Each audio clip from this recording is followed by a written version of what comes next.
about the flower. ठीक है, which is the most attractive part of a plant? Flower is the most attractive part of the plant.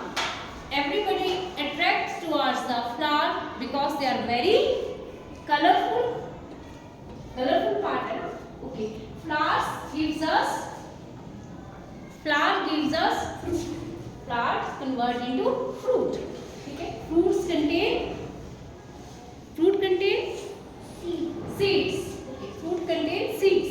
अब हम flowers के different part होते हैं. आप सबके पास एक flower है.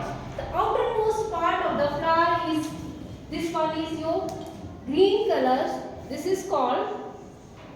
These are called sepals. ठीक है? Sepals.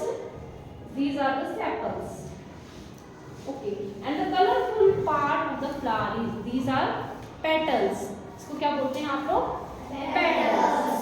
अब जब हम petals को और sepals को रिमूव कर देते हैं तो हमारे पास मेन पार्ट आता है. मैंने आपको इसके पार्ट्स बताए. Main part of the flower has two part. That is anther and filament. Main part of the flower is also called stamen. Main part of the flower is called stamen. Okay. आप सब लोग भी अपने flower में सबसे पहले इन sepals को remove करिए. जो ग्रीन पार्ट है रिमूव करिए. सब लोग करिए. ग्रीन पार्ट जो ग्रीन कलर की है लीव्स की तरह, these are called sepals. Remove the sepals and then petals. Petals are these. Colorful part is called petals. ठीक है. उसके बाद आपको मेन पार्ट दिखेगा.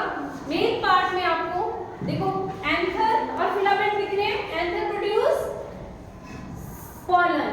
ठीक है. एंड एंथर एंड फिलामेंट दिख रहे हैं. जब आप एंथर और फिलामेंट को रिमूव करते हैं आपको ब्रॉडन पार्ट दिखता है फ्लावर्स के अंदर. देखो ब्रॉडन फीमेल पार्ट. ठीक है. जो एंथर प्रोड्यूस किया है वो फीमेल पार्ट पे गिरेगा. That is called pistol. Pistol में भी 3 पार्ट्स है. ऊपर तो आपको फ्लावर्स में दिखाई दे रहा है कि आप बड़े ध्यान से देखेंगे ना बीच में दिखाई देता है. ब्रॉड पार्ट है. ठीक है. This is called the broaden part of the female part is called stigma. Stigma के ऊपर पॉलन गिरेगा और थ्रू स्टाइल होता हुआ वो ओवरी के अंदर चला जाएगा. The swollen part of the flower is called, this one is called ovary. Ovary contain